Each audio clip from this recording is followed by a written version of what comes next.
Hi, I'm Mark Anthony Turno, author of Maldine, but today I'm here to talk about a different fantasy series. Now for those of you that actually know me, I've written Maldine, my big 13 book fantasy sci-fi epic, but I've also written this little thing called Cyberdawn. Cyberdawn Beginnings is the first in a 5-book series, and I was actually thinking of seeing about doing up a book trailer for that the same way I did for Maldine. But hey, I'm a starving artist, and while I did try hunting around for various video clips to represent a few of the critters and stuff in there, I realized I'd end up having to pay for custom computer graphics and stuff, and that's not happening. So let's use our imaginations and have sort of a telling of what a book trailer might be.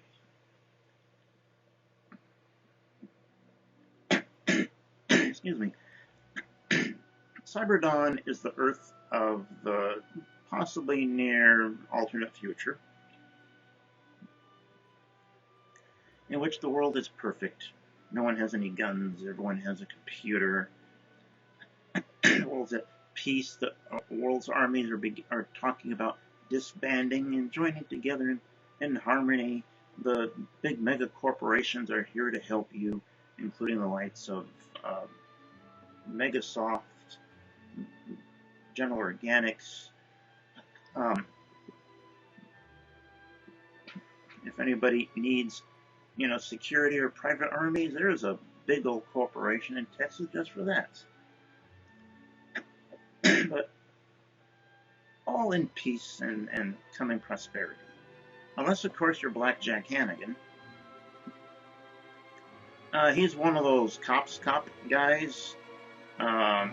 Even cops have been outlawed in carrying any gun that could even threaten a halfway decent criminal body armor. Except for people like Blackjack, who, of course, has his own little stash. And the one day he bumps into a friend of his, a priest. Picture it, an alley, well lit, and the priest is a bit nervous. He has a copy of the Bible that he's annotated. Something about finding a proper translation and finding out that what the Book of Revelation really means. Something about it's a warning about them, about the people. And he's trying to get it to Archbishop O'Malley before they get to him. Then the lights all go out in the alley, and things begin crawling around. Things that look like huge tigers, black jungle cats with wings coming straight down, looking in Blackjack's eyes like something from the Mutant Factory or something.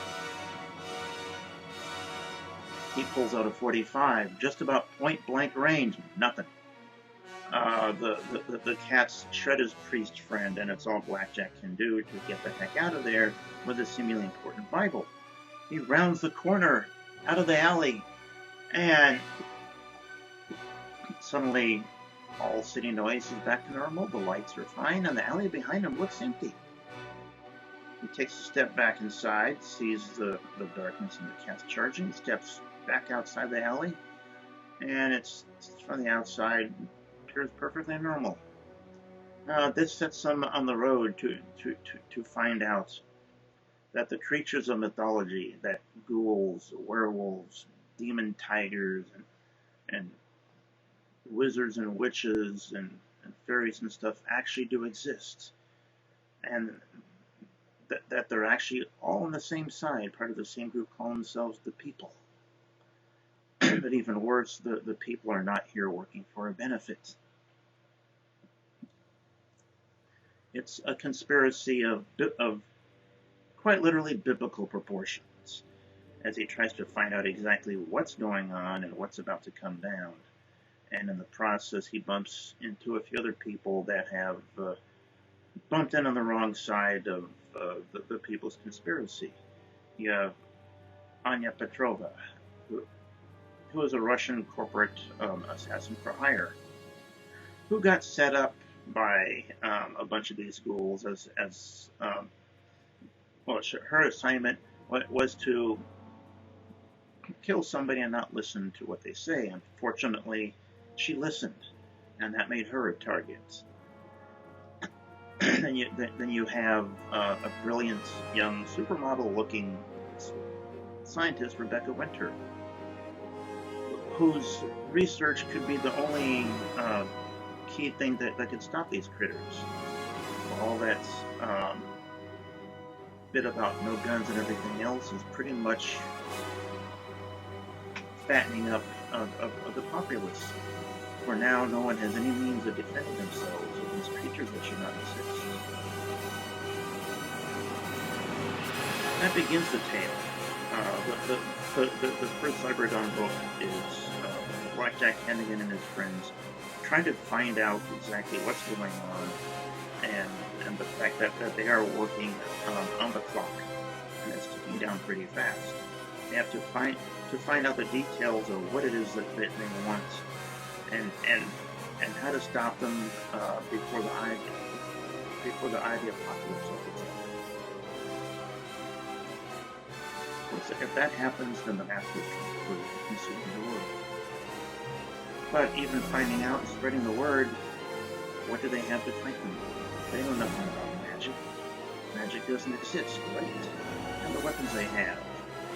Blackjack, to kill one of these demon cats, took a 45 in his hand, pretty much jamming it inside the critter's mouth and pulling the trigger. Fortunately, Rebecca Winter is the one still researching weapons technology, but again, they're all on the clock. It's a story of what I call biblical level conspiracy action. You could call it cyberpunk, coupled with fantasy, horror, and a few other things, because I really like mixing genres. As the name implies, Cyberdawn, for this is the dawn of the Cyber Age, and the reason for developing the technology on these unstoppable creatures. So if you're interested, I even have a free sample of part of Chapter 1 on the website. Just go to molding.com/Cyberdawn, and you'll see more information on the characters else around there. Find out that I write a lot better than I speak. Until then, this is Mark Anthony Tierno bidding you adieu.